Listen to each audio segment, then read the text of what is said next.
Om Sahana Vavatu Sahanau Bhunakto Sahaviryam Karavavahai Tejasvinavadhitamastu Ma Vidvishavahai.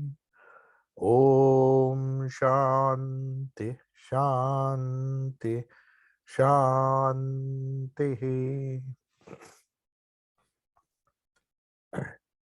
So from today, this new year 2022, the first Wednesday of 2022, we are beginning a new series of talks based on the Upanishads, popularly known as Vedanta.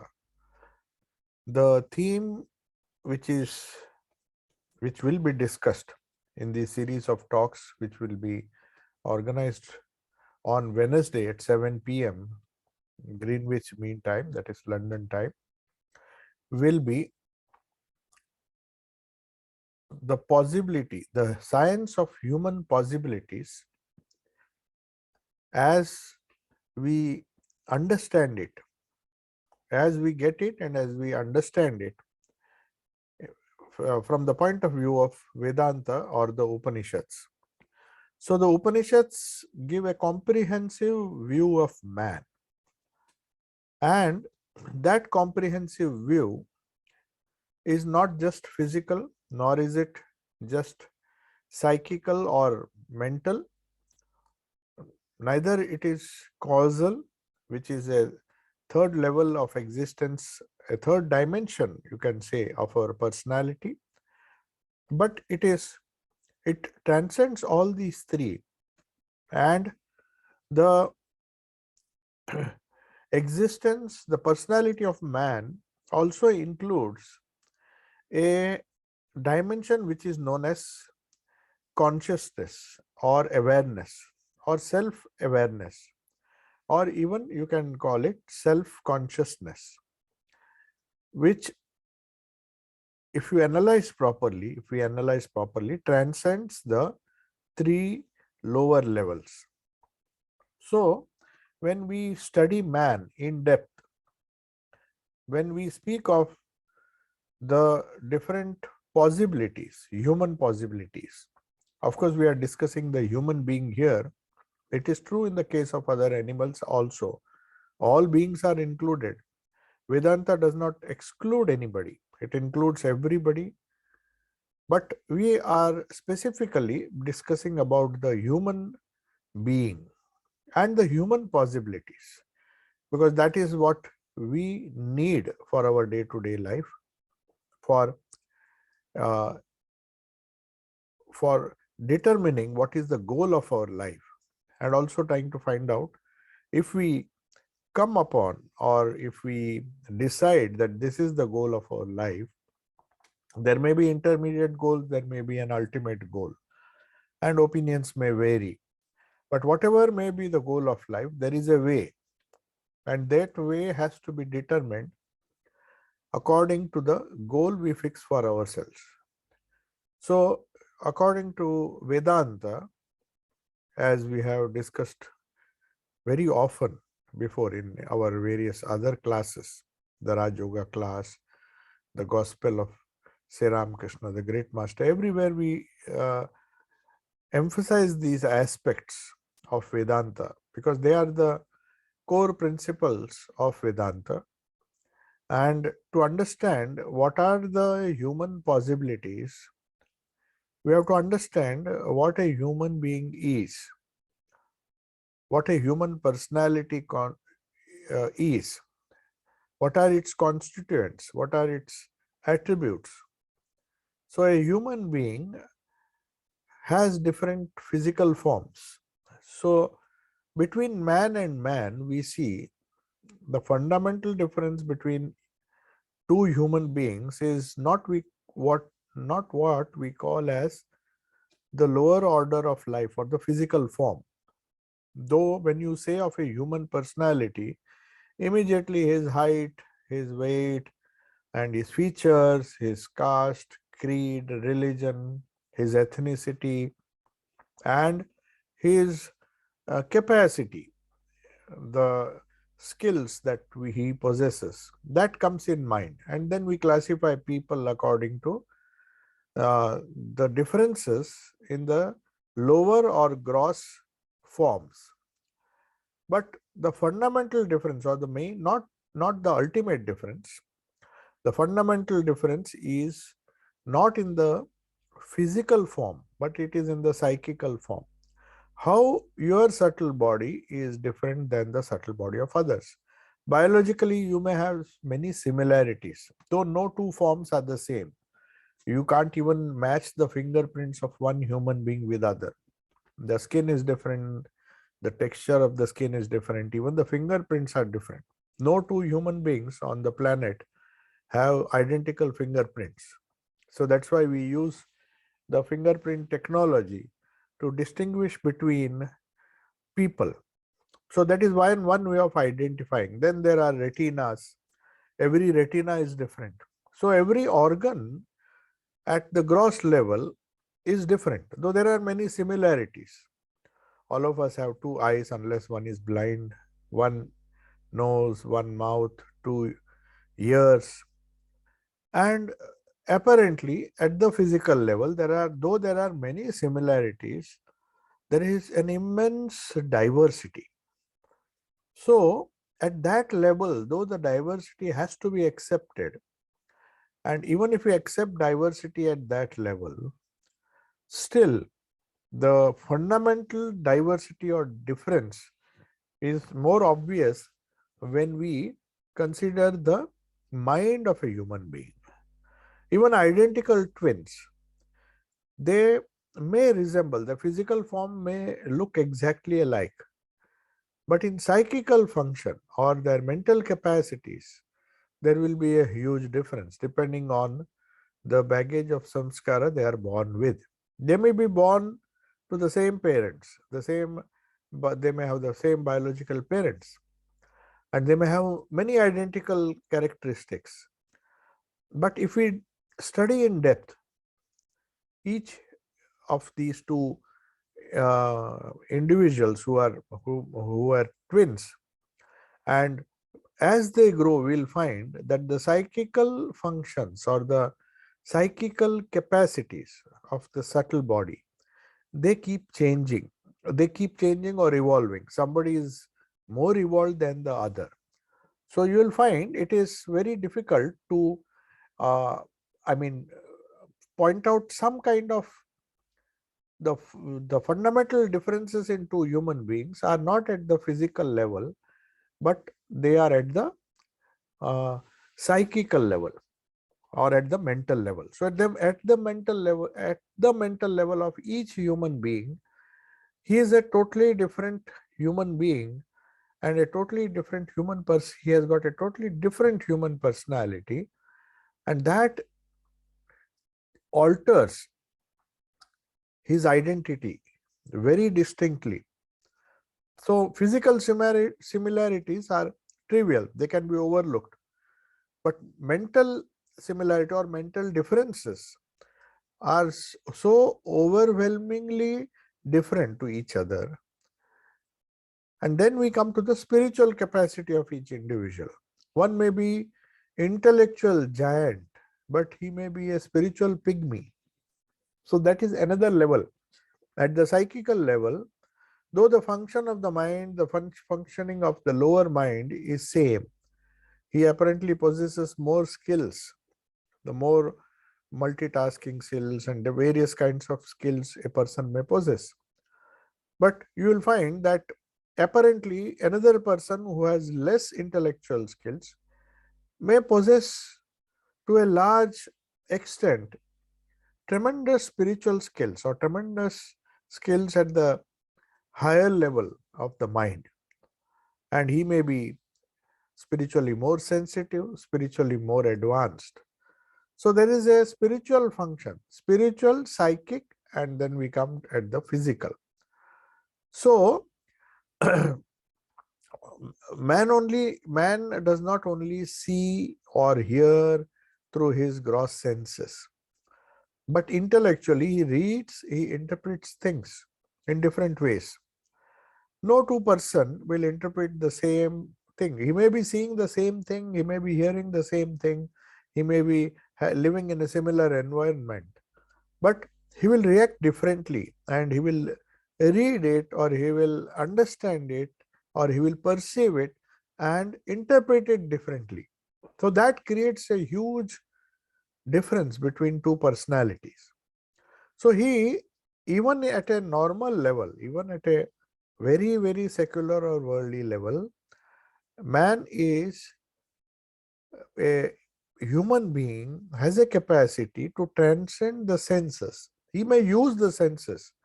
The way he uses the senses may be the same as another aboriginal or a tribal who is not intellectually developed. In fact, his senses may be sharper than ours.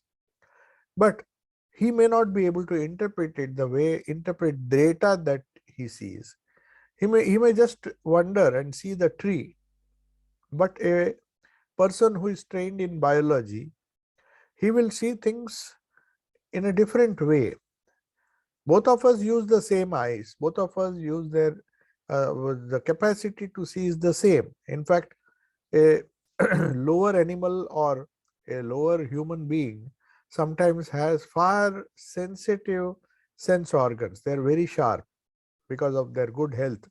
So a dog can sniff, even an animal can be more sensitive as far as his nose or smelling capacity is concerned.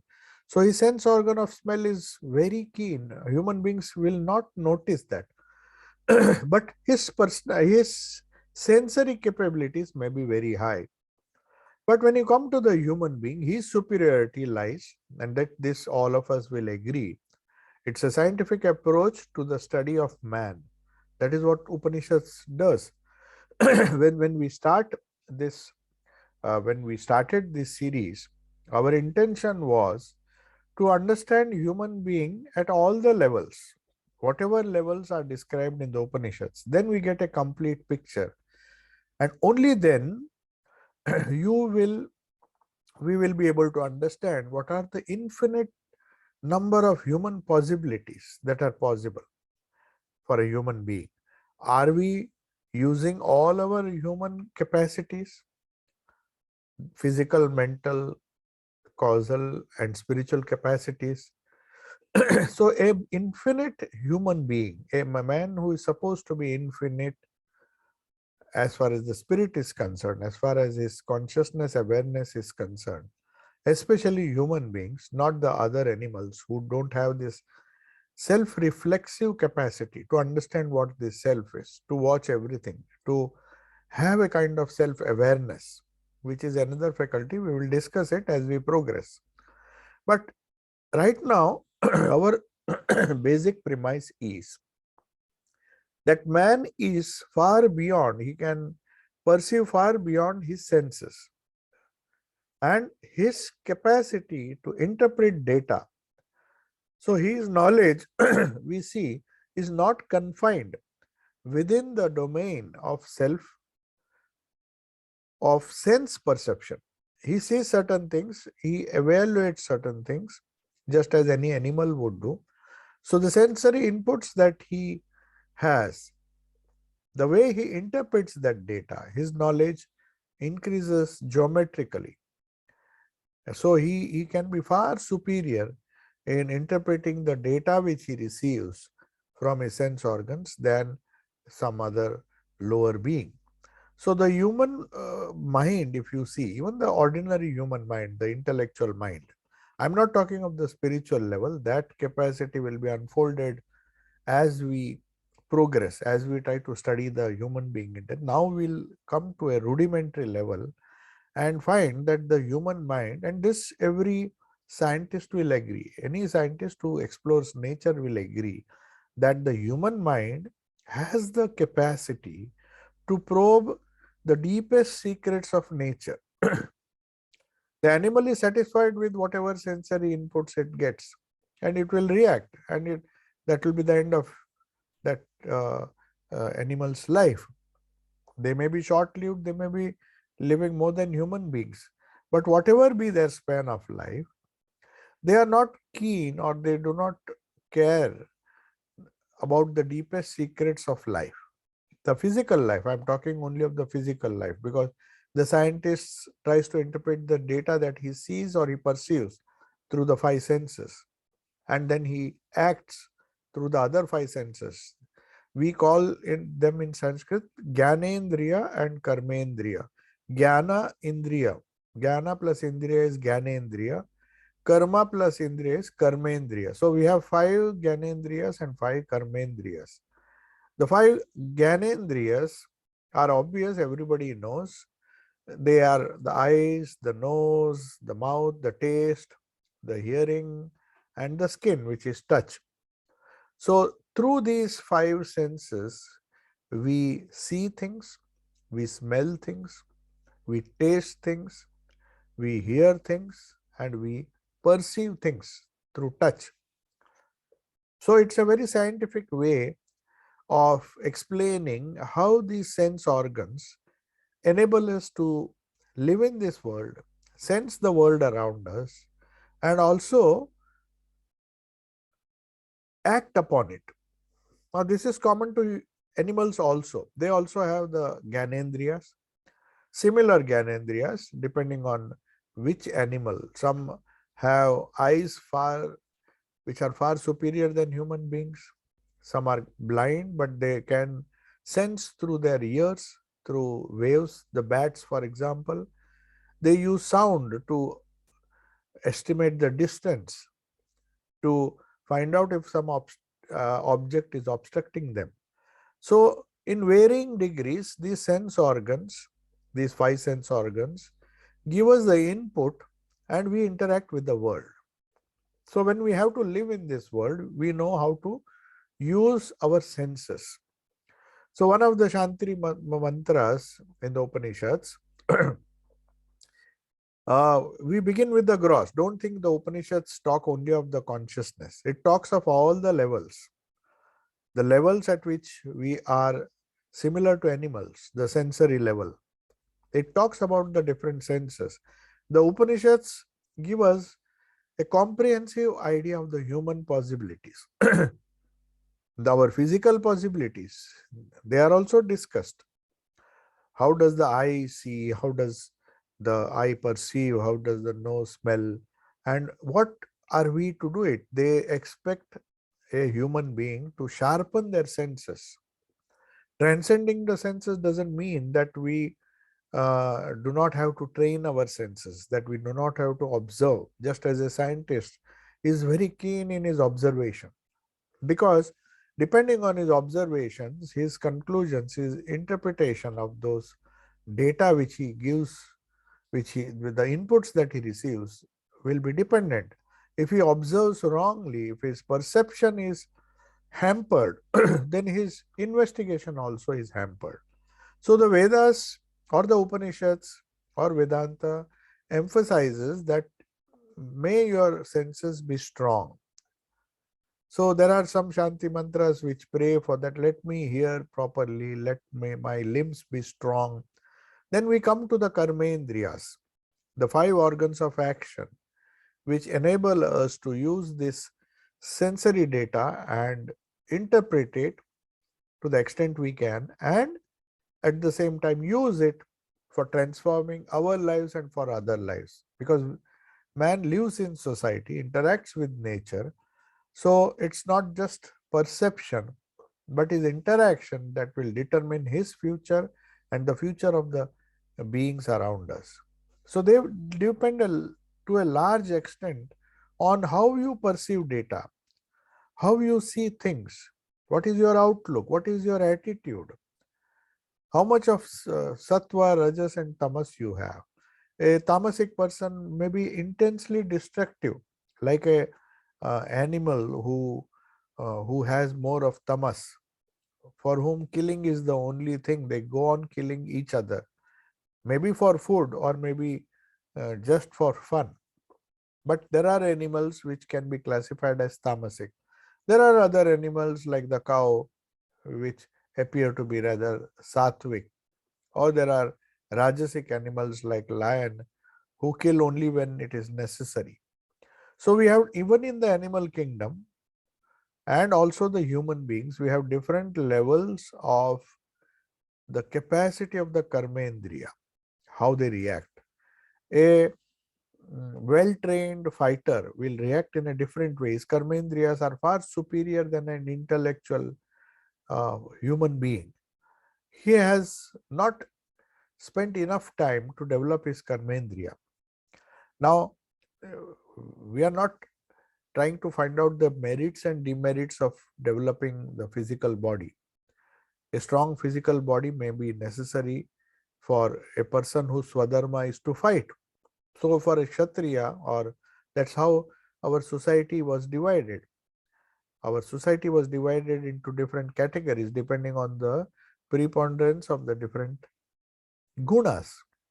So for a intellectual person who is highly sattvic, you can't expect him to develop his physical muscles, his physical karmendriyas to the same extent as a warrior would do, or a policeman would do, or a sportsman would do. Because there are different skills which each human being aspires for, and that is according to his swadharma, which is depending on the three gunas. We all of us know what these three gunas are: sattva, rajas, and tamas. That is how nature has been divided into these three categories. We will come across all these gunas, will come across all the pranas in great detail, and unlike our other classes where we would just now and then mention these things, here we'll go and study in depth these different phenomena which determine the possibilities a human being has. We'll not leave out everything. We'll start with Annamaya Kosha. We will use our mind, as the Upanishads say, to probe into the deepest secrets of nature, human as well as the nature around us, and try to unravel, try to find out the profound mysteries underlying them. Nature is not as simple as we see it. The animals see a very simple universe. For them, they live to eat, to kill and to eat and to survive. For them, that is the universe they belong to. And they are happy with that as long as they can survive. The Abhinivesha, or in Raj Yoga also we discussed, the intense desire to live or the clinging to life is what human beings share with these animals and the other lower beings. Because for them, clinging to life is a very major problem. They somehow want to survive or live the entire span of their lives. A dog may live for 20 years. So for 20 years, he will struggle. His life is his goal, and the way, both, if you see, is nothing but how to survive in the best possible way, whether he is a domesticated dog or a stray dog. If it is he is lucky enough to be a domesticated dog, perhaps he'll get more care than a human child gets. Some people love their dogs so much. So maybe because of good karma, he is receiving more attention than perhaps some babies receive in poor countries. So dog may be very well fed, but his goal is limited. He wants to survive, and nature is very kind to that particular dog, that he survives with the least amount of difficulties. He is fed. Perhaps he becomes very lazy. If he were to be a stray dog or a stray animal, then he has to struggle for his existence. Every day, death comes very near, or he is likely to starve to death if he does not catch his prey. So also the wild animals who live in the forest. For them, their survival is the greatest secret or the greatest mystery. But for a human being, he is not satisfied. If you tell a human being, more than 99.9% will say, we don't, if you tell any human being that I'll give you food, I'll feed you just as we feed animals in the zoo, you just live quietly. I will give you whatever you want, whatever minimum you want. Will he be satisfied? No, his curiosity will not enable him to live such a life. Such, even if it means a challenge to his survival, he will try to explore new things. That is because he has a great reverence for the profound mysteries of life. He wants to find out. He has different goals, higher goals. Some people want to be want to possess great amount of wealth, great amount of property. Their ego is far superior than that of an animal. They want to be recognized. They want to be um, they will not get fulfillment unless they set certain high goals for themselves and try to achieve it. It may be a very, very gross goal, like becoming a billionaire and trying to become the richest person on the planet, and so on. So even the kings and in the same trend is going on, and not that it's a mystery any longer. Everybody has a goal. Some have physical goals, some have mental goals, some want to be intellectually recognized. So man has a unique capacity to probe into the deepest secrets of nature. Maybe at the material level as a scientist, or at the mental level as a psychiatrist or a psychologist or a neuroscientist. Certain mental phenomena he may study. He may not be studying the physical objects in the laboratory, but he wants to unravel.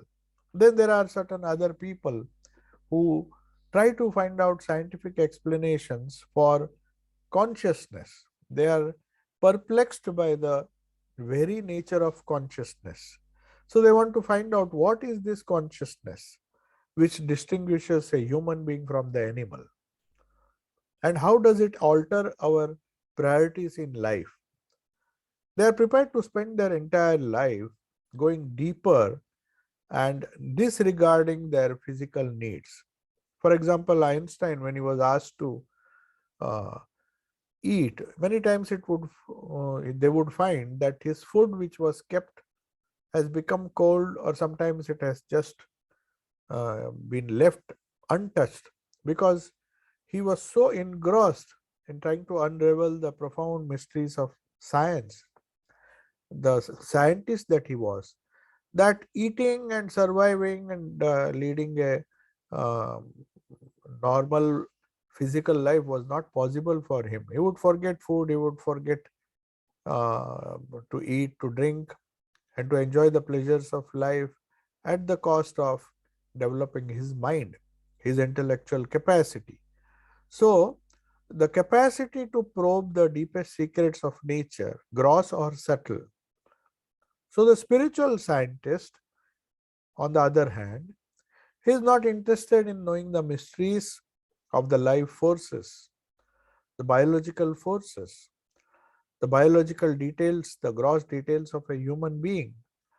He says maybe he has passed through that stage and he has spiritually evolved, where he wants to know more about the deeper aspects of his personality. So, what are the deeper aspects of his own personality and of the world around him? So, he wants to understand these profound mysteries. That is how Vedanta can be defined as the science of human possibilities.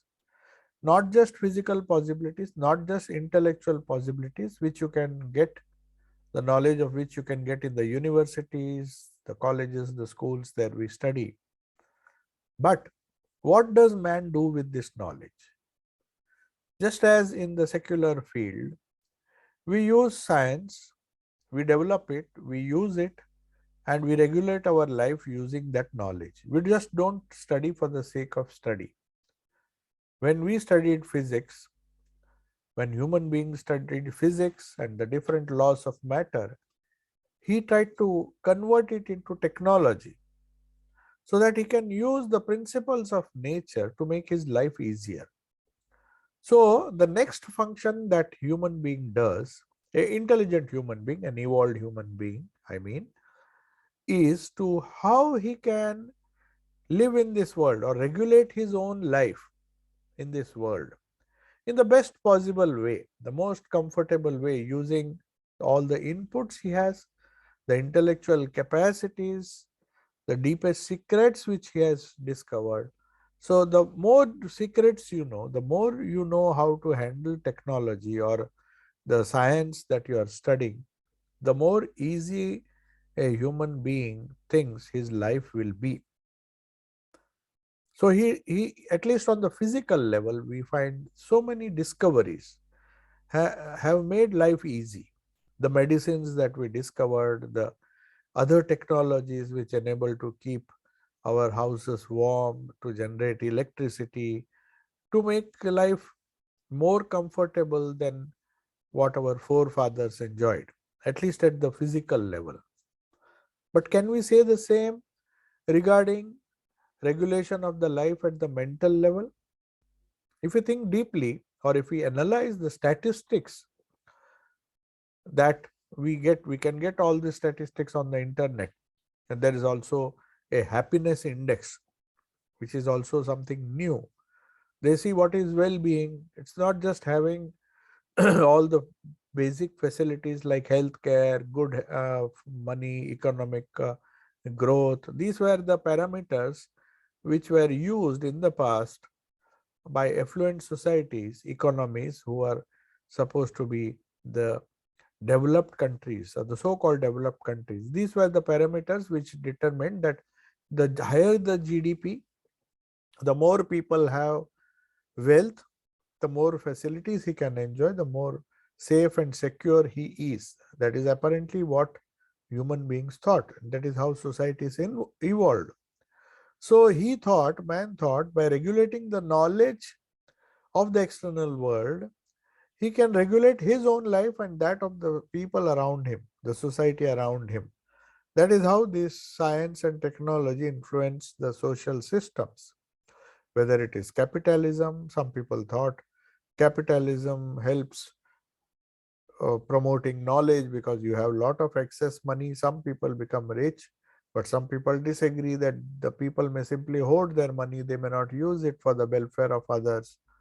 So then maybe a more equitable society or communism or any other ism. So many isms have been tried. So many political systems have been tried. But they are all at the collective level. At the individual level, the human being finds that the knowledge that he has acquired, very often, he does not use that knowledge to regulate his own life, leave alone regulating the life of society around. For example, a doctor who knows everything about nutrition, who knows everything about diet, who knows everything about what are the things that affect his body. He may not take care of the body as somebody else does, who depends on knowledge he gains from other people. So he may fall a temptation, he may himself neglect his own body, though he himself is advising others to do it. So he can regulate, if he wishes, his own life and the life around of the people around me, but that is not necessarily what he does. A person who counsels and who is a counselor, the psychiatric counseling, I mean, he may be saving so many families from disaster by giving them the right counsel based on the knowledge he has gained through his university education. But sometimes we often find that his own personal life, family life is a wreck. He may not able to, he may not apply the same thing to his own life. So how he regulates his own life? By the knowledge he has, the knowledge he has acquired, that is also known as wisdom. One has to be wise enough to use or to regulate one's life by the knowledge which one has gained. So Sri Ramakrishna, he believed that he wanted that knowledge which helped him to take him to the goal of life, which he thought was, which he uh, declared was God realization or ultimate freedom, moksha, or whatever it is, to be free. So he said, I'm not going to waste my life in trying to gather knowledge which I'm not going to use. If I get some knowledge, if I go to a guru and get some knowledge about spiritual truths, I am going to practice it and go and realize those truths. Use them to regulate my life and use them to help others regulate their life. So whoever came to him, he said, this is what I learned. This is what mother taught me. In other words, what nature taught me. And this is what I'm telling you because it has worked in my case and in a perfect scientific spirit. Sri Ramakrishna said, I am telling you that you will also reach the same goal that I have reached if you regulate your life with the knowledge which I, through my own experience, have gained. So these are the different approaches. One is gather knowledge without knowing what to do about it. Some people write PhDs on peace and all those things. But if you observe their own life, their own domestic life, it is most, you will find there is a lack of peace in their own personal life. Though they can give solutions, apparent theoretical solutions for establishing peace in the whole world. They in fact give big sermons. They go, they go to different international organizations, and people spend a lot of money for international peace, for well-being, and for helping each other and all those things. But when it comes to their own lives, perhaps that knowledge which they have gained as a professional uh, a diplomat or maybe a political person who may even win Nobel Prize, but does that peace, is that peace a part of his own life? Does it regulate his own life? That is the question. So the practical application of the knowledge one gains for advancement of either individual or social welfare, it is, though it is a characteristic feature of civilized life. That is how we say a society is civilized. They don't fight each other for food. They try to find out how we can coexist peacefully. So all the things, all the ideas, they have occurred to man. And that is how mankind has become more and more noble.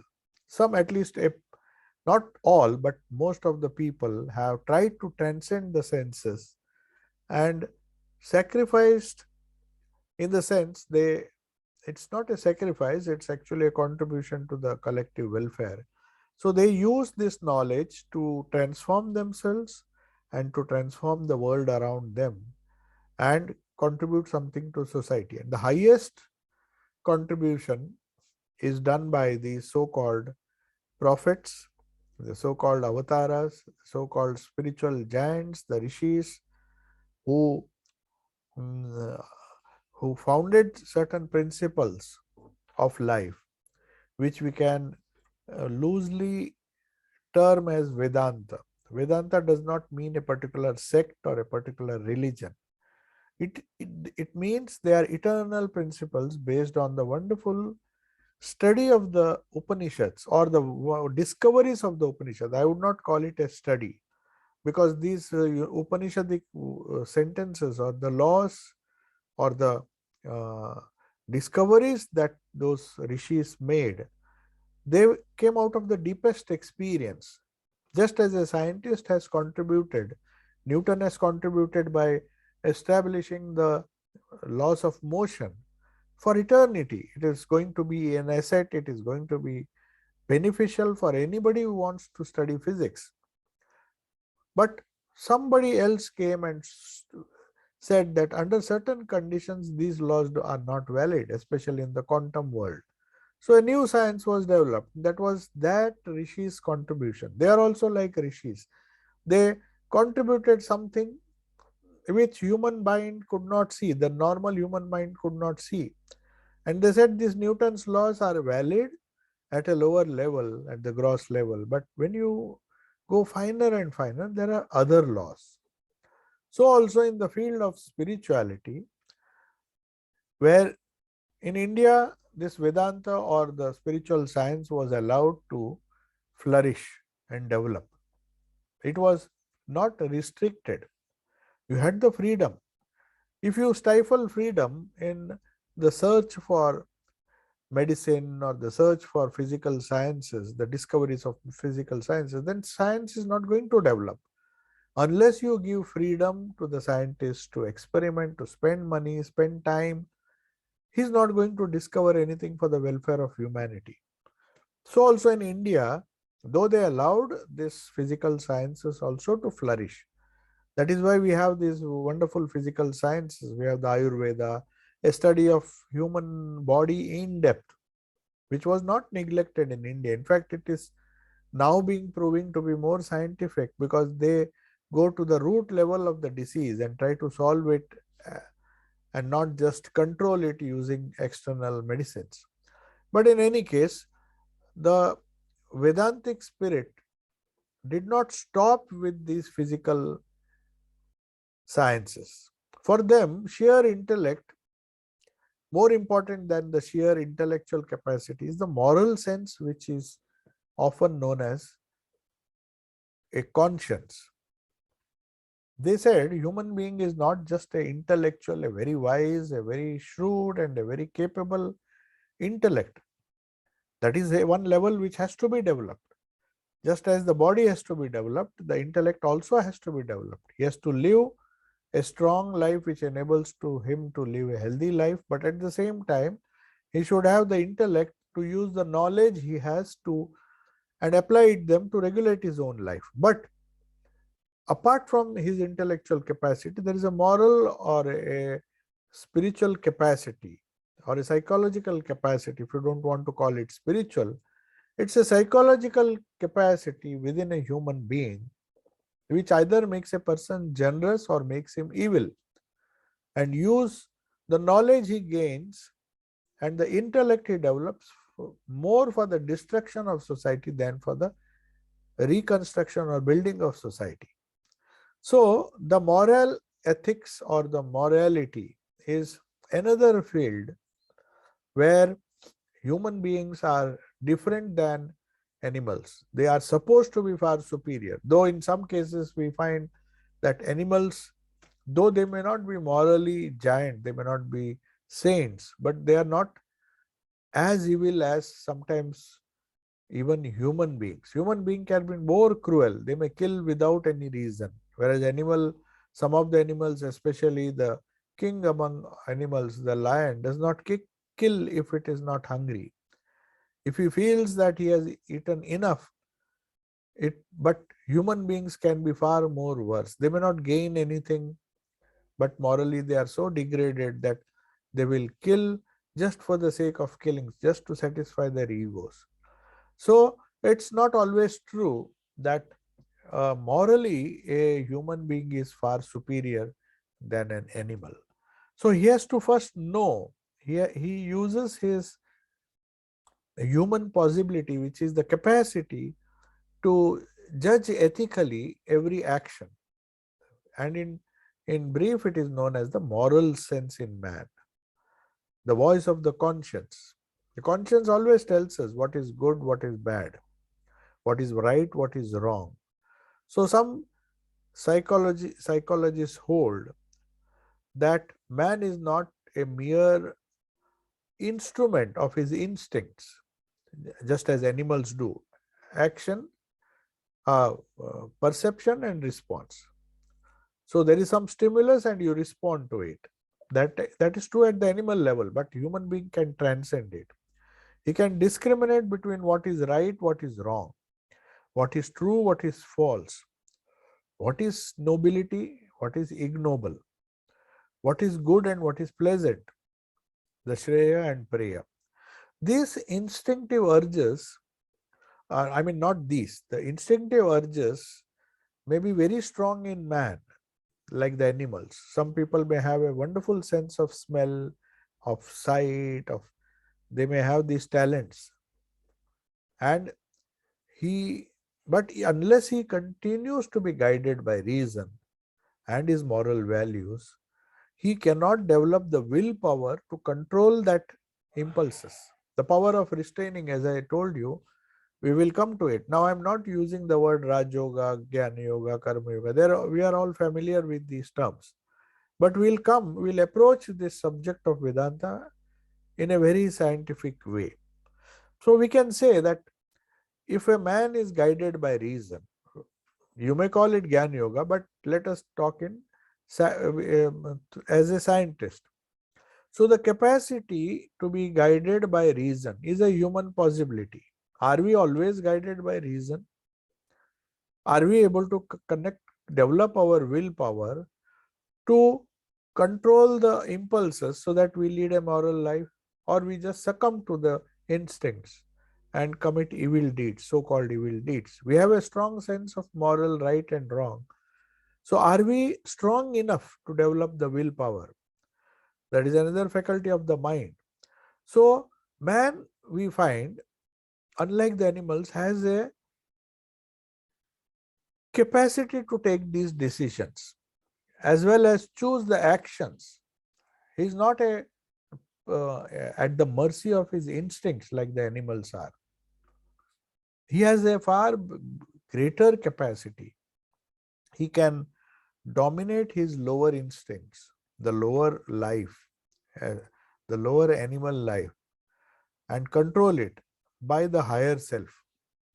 That is why the Gita says, control the lower self by the higher self. You alone are your friend and you alone are your enemy. There's external people may be enemies, external people may be friends, but the friendship with your own soul, the lower self, has to be established by your higher self. If they go different ways, then they will never meet and man will never make progress. So here we come to the conclusion in this first part of our talk today. We will be discussing many aspects and I'll give you a bird's eye view of what we are going to discuss in the next class. What are the different aspects we will cover? When you say the science of human possibilities, the question may arise, what are the possibilities we are speaking of? What does Vedanta say? What are those possibilities? Are the possibilities of developing intellectual skills as we see in the world, developing, getting academic degree, developing physical strength by going to the gym and other things? Is that domination of the lower self by the higher self, or is there something higher which needs to be motivated, which the possibility of which has to be explored and used to strengthen the lower self? So what is this idea of self-mastery? For a sportsman, self-mastery is to have total control over his muscles, whether he's a cricket player or a football player or any other sport, an athletic sport, any sport which does not train him to control his body in a particular way and strengthen his willpower, he is not going to be successful. So for a sportsman, mastery means, when you say what is self-mastery for a sportsman, his concentration, his muscle should obey what he says. If they don't obey, then he is not going to be a good sportsman. So self-mastery at some level is required for everybody. When you say spiritual people talk of self-mastery, we are happy by trying to master other people. That's what all of us are very good at.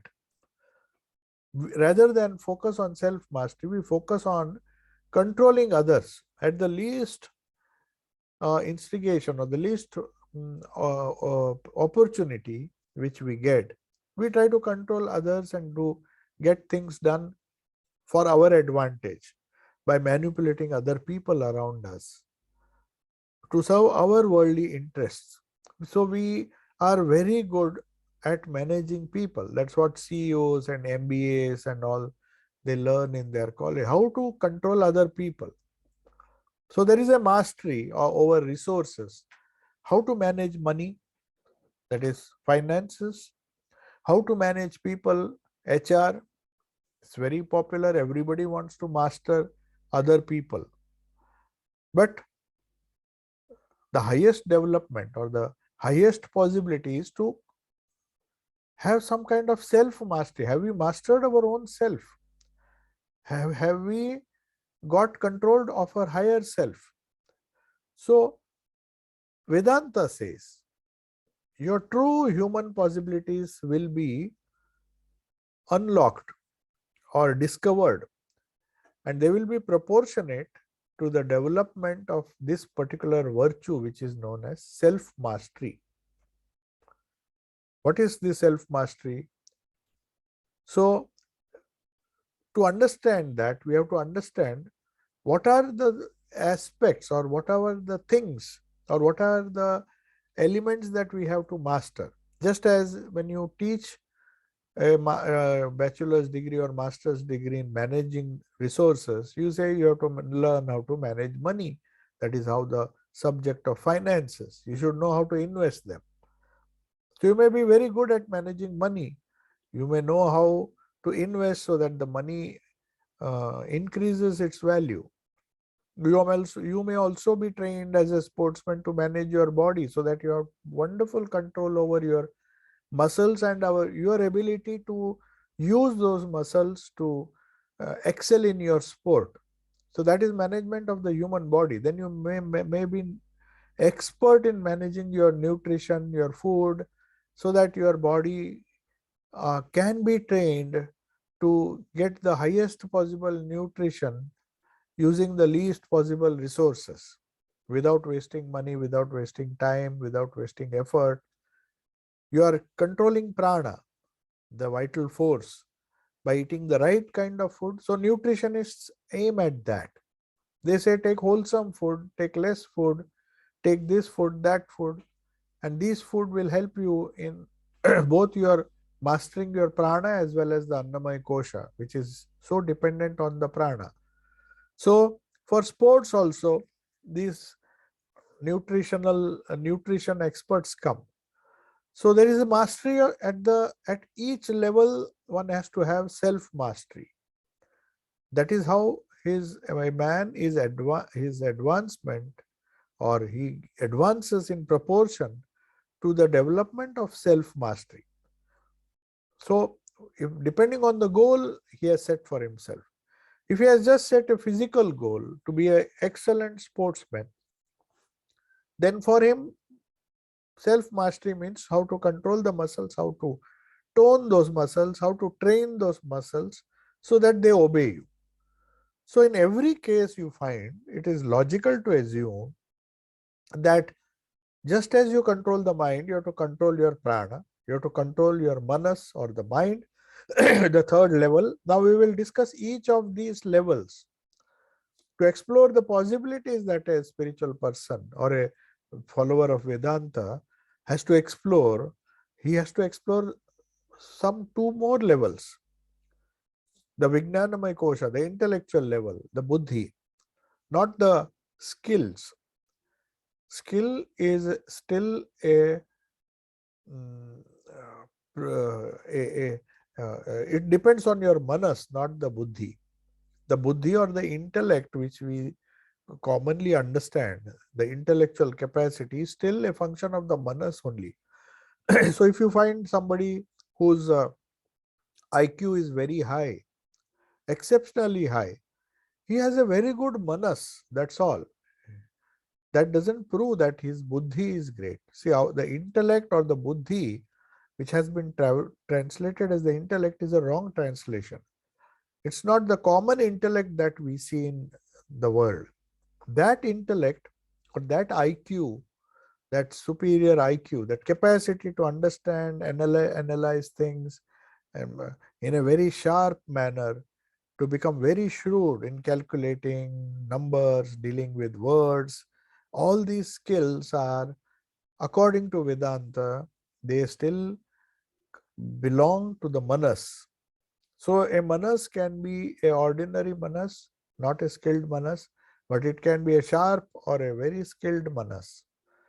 But buddhi or the Vijnanamaya Kosha, the higher kosha, We will discuss all those things in our subsequent classes. In our other classes, we just gave a cursory view of those things.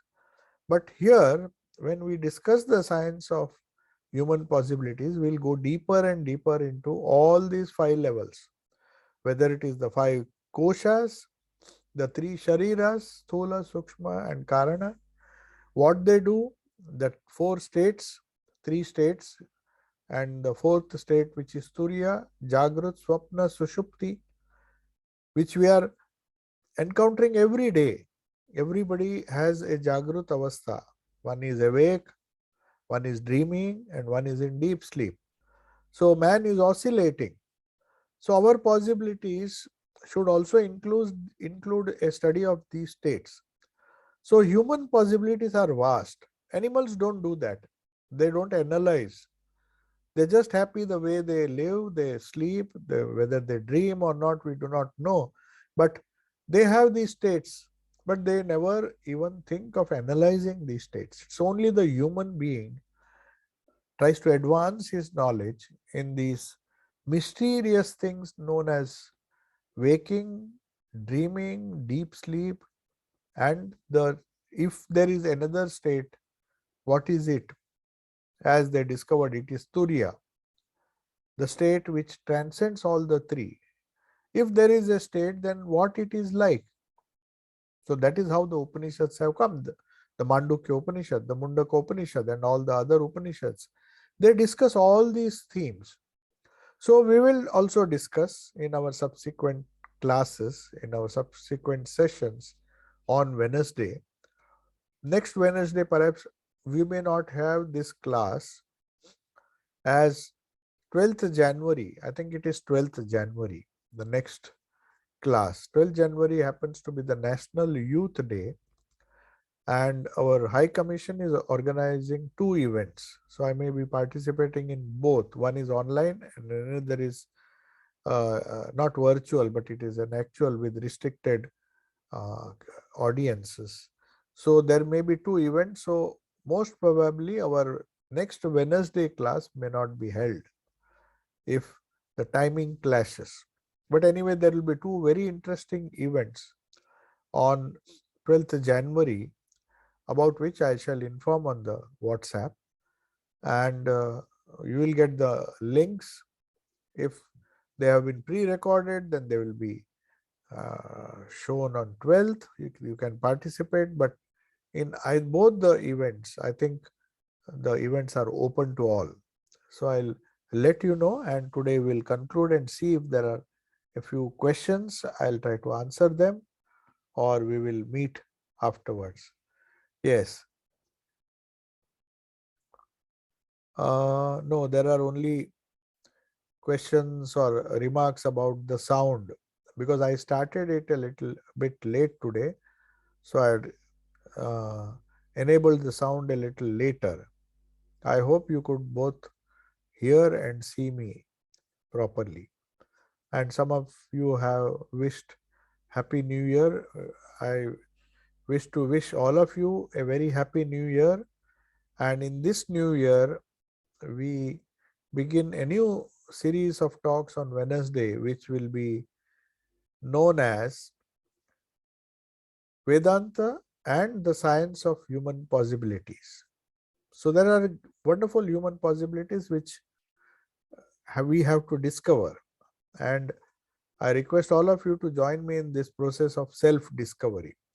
This is mostly self-discovery. It's not that I discover it and tell others. We may share our knowledge, but one has to discover all these human possibilities or divine possibilities. I am calling it human because it is more practical, but all the discoveries are divine.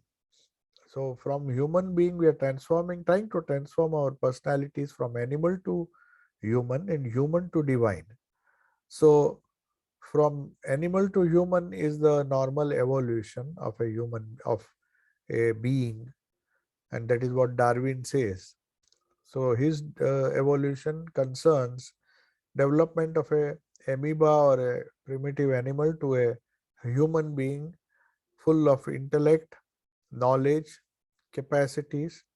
But Vedanta says that is just half the evolution. The other evolution, which takes the human being from human to divine, is what spirituality aims at. And that is, those are the human possibilities. Though I am using the word human possibilities, it is used in a higher sense. They are really divine possibilities. So we will be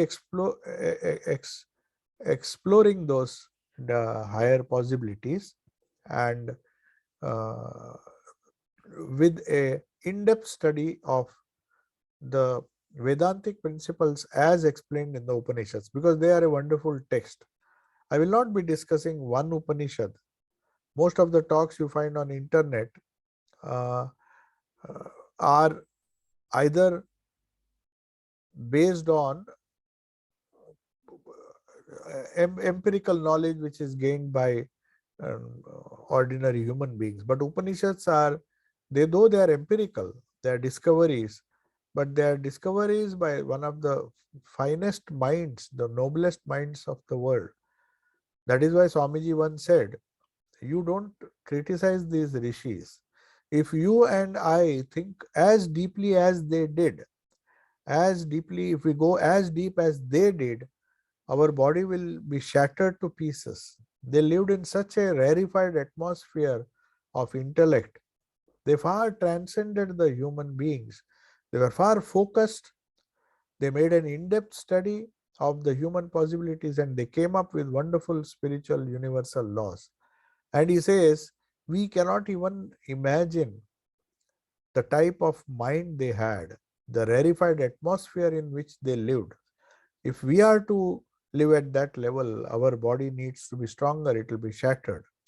So that is mentioned in the great master Swami Shardananji's wonderful book, how Sri Ramakrishna's body had to bear uh, the force of his spiritual experiences. When the spiritual experiences come, and that they came in waves and waves, so many experiences he had, so he naturally his body was shattered, and he had so many physical ailments. So also Swami Vivekananda, who died young, but that is because they had the special capacity and they tried to develop for the welfare of humanity.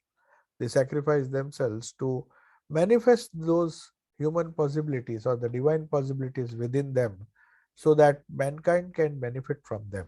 So we will be discussing this in the future classes.